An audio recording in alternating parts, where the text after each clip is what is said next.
أعوذ بالله من الشيطان الرجيم. بسم الله الرحمن الرحيم. الرحمن علم القرآن خلق الإنسان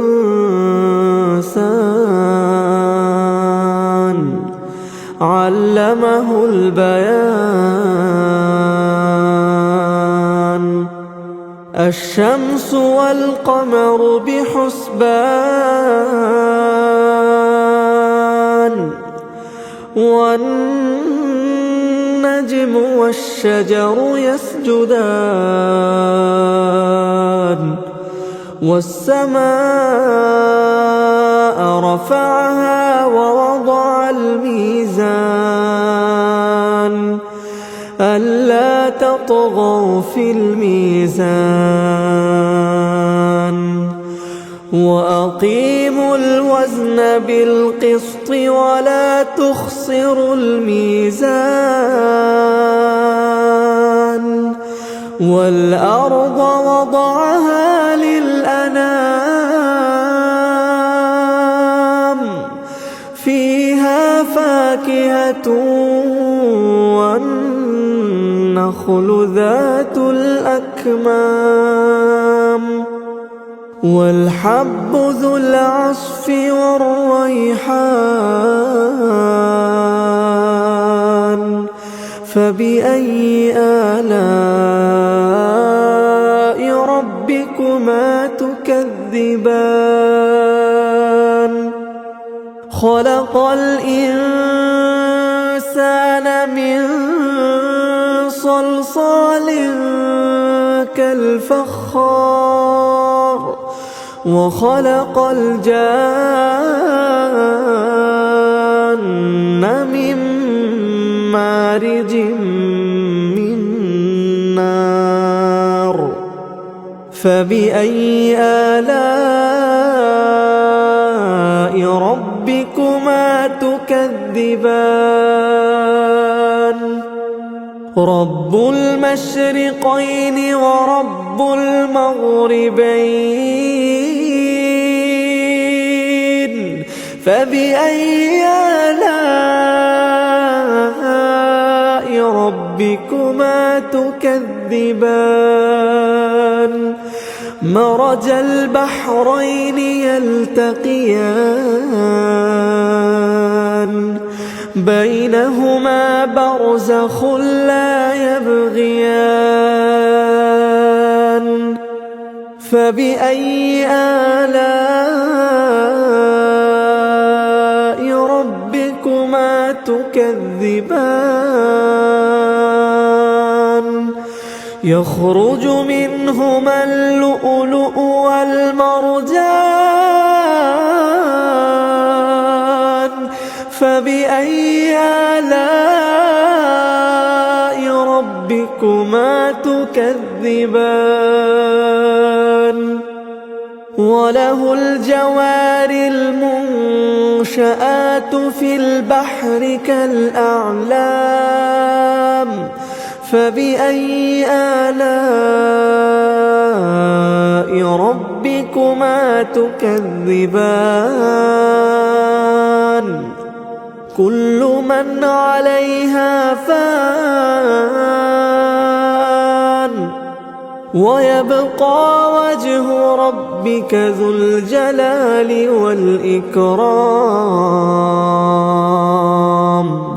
فبأي آلاء ربكما تكذبان يسأله من في السماوات والأرض كل يوم هو في شأن فبأي آلاء ربكما تكذبان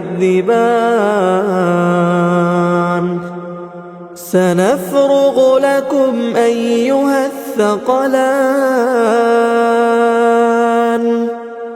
فبأي آلاء ربكما تكذبان يا معشر الجن والإنس إن استطعتم أن تنفذوا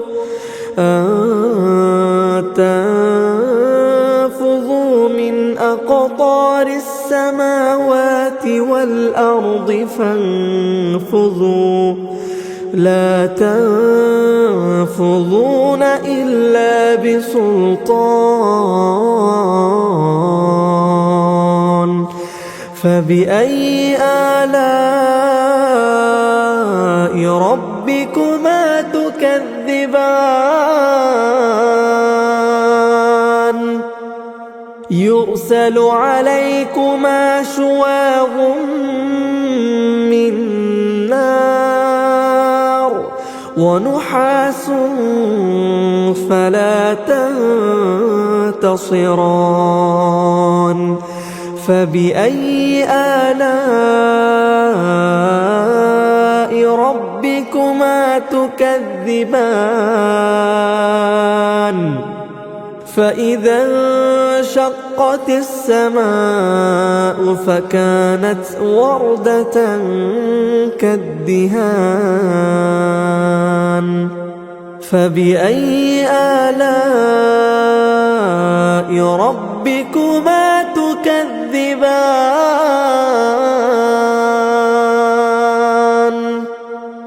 فيومئذ لا يسأل عن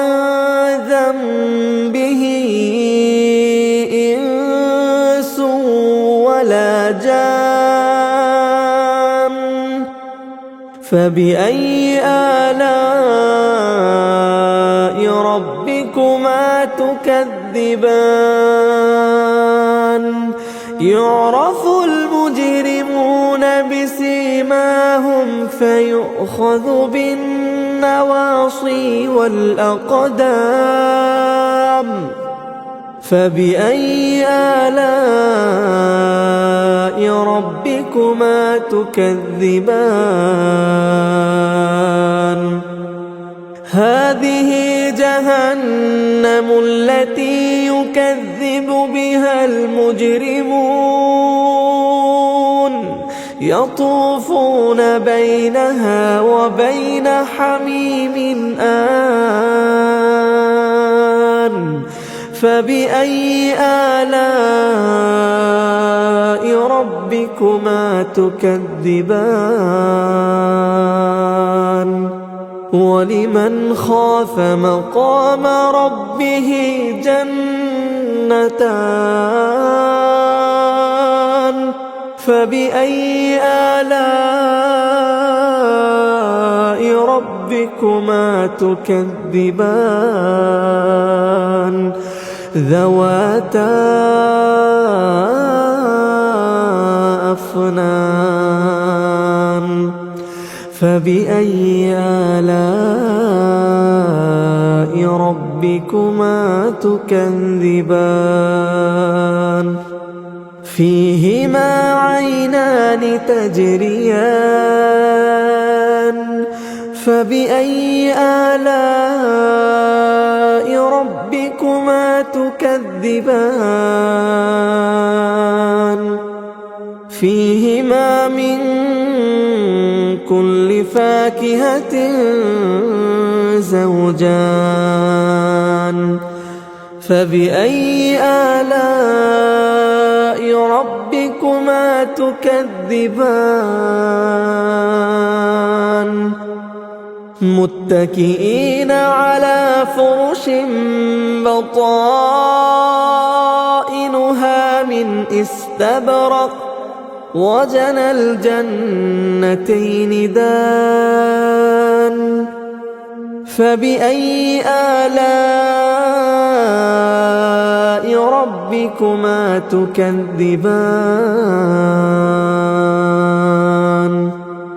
فيهن قاصرات الطرف لم يطمثهن إنس قبلهم ولا جان فبأي آلاء ربكما تكذبان كأنهن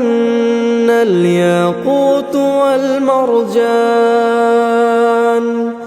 فبأي آلاء ربكما تكذبان هل جزاء الإحسان إلا الإحسان فبأي آلاء ربكما تكذبان ومن دونهما جنتان فبأي آلاء ربكما تكذبان